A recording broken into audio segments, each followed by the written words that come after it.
Hey everybody, Dan with Pain Free You. Got a new haircut. Today's video is going to be don't stop moving.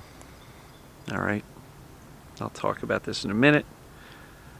I'm going to enjoy a nice couple of breaths of fresh air out here. Breathe in the peace. Exhale the noise. Breathe in the calm mind. Exhale the anxious thinking. Breathe in the knowledge. Exhale the uncertainty. Alright, so today's topic is all going to be about movement. Don't stop moving. And so why is this important? Now, for anybody who's experienced chronic pain, you'll probably notice when I do this, I hurt. And when I do that, I hurt more. And therefore we say, I'm not going to do that. And we stop doing the things that we believe are causing the pain. And that's a very logical thing to do. You know, I don't know if you remember the Rodney Dangerfield skit where it's like, hey doctor, it hurts when I do this. And the doctor goes, hey, don't do this. Right? I don't know if you remember that.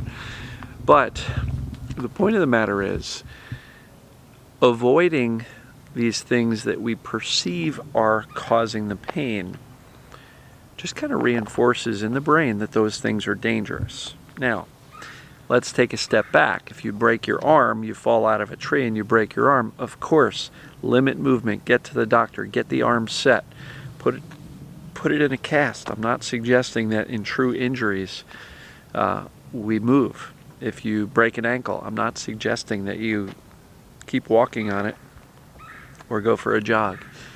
What I'm suggesting is, once you have determined that it is not an acute injury from a traumatic physical injury like a fall or a car crash or something like that, and you have determined and ruled in this thing called TMS, then it is important to realize and start to convince the brain that it's not your body.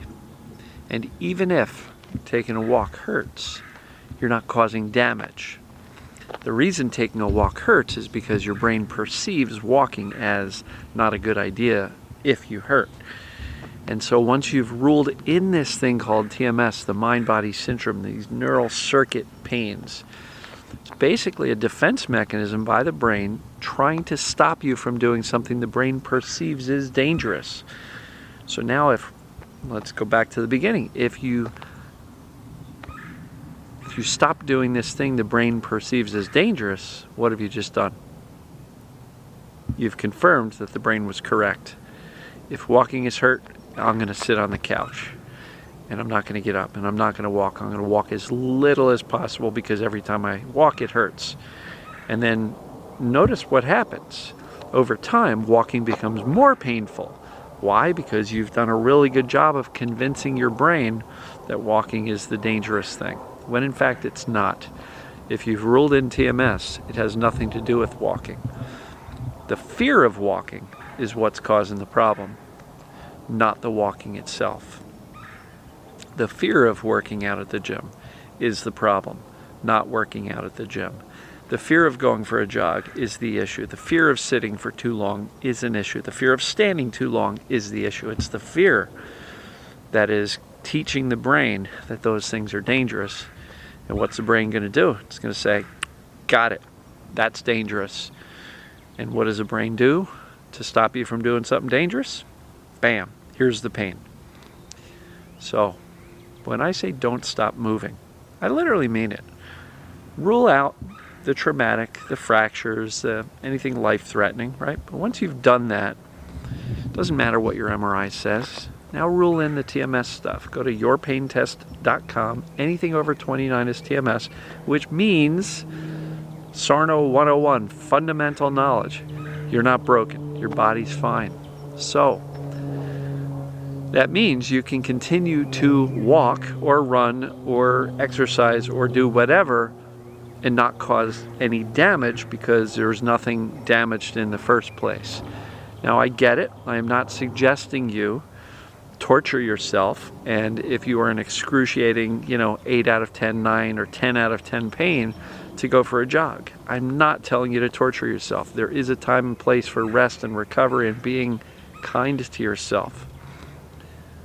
But if you can take a walk uncomfortably, you're better off doing that than sitting down uncomfortably, because taking a walk is going to show the brain it's not dangerous, right?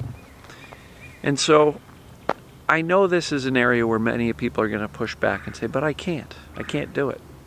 I don't know how to do that. It hurts too much. I'm too afraid of doing that because last time I tried it, it hurt really bad.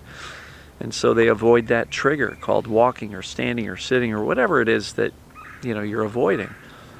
Movement is a good thing. And even if you are homebound, bedbound, move your body. Move your body.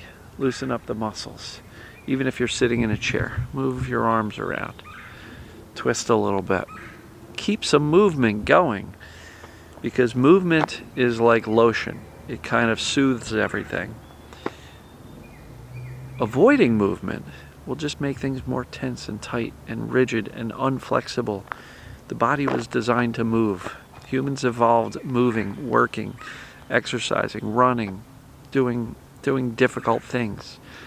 And if you respond to pain by becoming a couch potato or laying in bed, no judgment at all. I get it. We're trying to avoid the pain. And if I lay perfectly still, I don't hurt.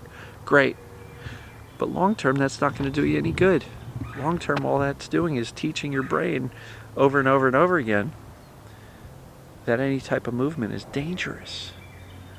Well, if you've ruled in this thing called TMS, pain does not mean it's actually damaging. It's not dangerous. It's uncomfortable for sure. But here's where you get to utilize your cognitive intelligent thinking and some self-soothing to go, you know what? Yeah, it really hurts, but it's not dangerous. I'm not damaging anything.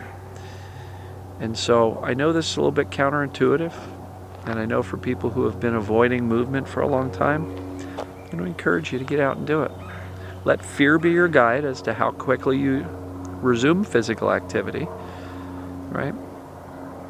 And you can visualize yourself doing that activity with joy and smiling and having that go well. And once you can visualize that without the pain or anxiety coming up as a result of the visualization, you're going to be that much closer to being able to do it in real life. Got a noisy plane up above behind the trees. Sorry about the noise.